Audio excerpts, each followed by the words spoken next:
In this video, we are going to look at how you set up your grades in Schoology. Using the Schoology gradebook and graded assignments is completely optional. A lot of teachers do all of their assignments in Schoology and they sync them from Schoology over to PowerSchool, which is an integration that we have. But many teachers don't do that. They might have an assignment or two that they collect in Schoology because it is a nice place for electronic collections, as we saw in lesson 5 about assignments. But many teachers enter grades straight into PowerSchool and don't have the Schoology step. So this is an optional step, as you read, but I do want to show you how to do that, and it will have to be done for every course and then every year. So if we're in our course landing page, we're going to come over here to Grade Setup. When you click on that, the very first thing you need to do is to create categories. If you are planning to sync grades, have that communication between Schoology and PowerSchool, if you're going to sync your grades from Schoology to PowerSchool, you actually have to set up PowerSchool first. So we're going to assume you have taken the PowerSchool course and set up your PowerSchool gradebook and have your categories already created there, because we have to have them in both places before we can do all of the steps here. So, but just saying that we've done that, we're going to come up here and click Add next to categories, and we are going to name a category. So maybe we want to have classwork. Leave total points right here. You can choose to drop a lowest grade. By default, it is not doing that. And then click create. And you would set up any categories that you plan to use in your course. So maybe you have a homework category, and let's just make a third category, tests. So here I have all of my categories. Up here at the top, you see a checkbox for weight categories. Do not make that selection in Schoology. If you are going to weight your categories, you want to do that in PowerSchool.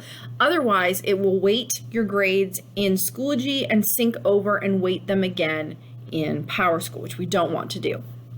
So do not check that weight categories. Down below, you will automatically see the marking periods for the school year. So this would have marking period 1, marking period 2, etc. Under final grade settings, the other required piece here is the Gradebook Scale. By default, it's on numeric, and we want to change that to CASD default because the grade scale in Carlisle is different than many other places. For example, 95 is the lowest grade that a student can get and have an A. A 94 is an A minus, and in many places a 94 would be an A. So you want this to reflect the Carlisle Area School District Gradebook Scale. So make sure that you choose CASD default there. You can choose to round grades for the marking period or for final grades. That is up to you. So there's no decimal points. If you don't want to, we'll round those up.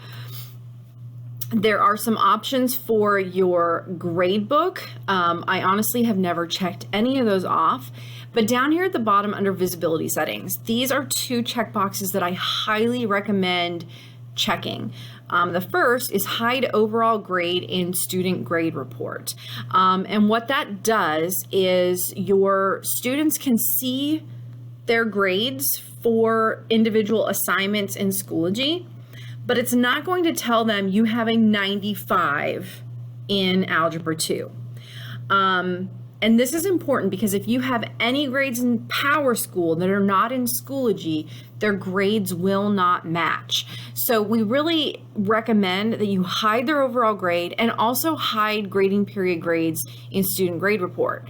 If there is, like I said, even one assignment that you enter into PowerSchool that is not in Schoology, you can run into a situation where you have parents and you have students asking, why does my child have a 97 in Schoology but an 83 in PowerSchool? Because maybe you use an outside testing site like USA Test Prep, and you grab grades from there and enter them directly into PowerSchool as test grades.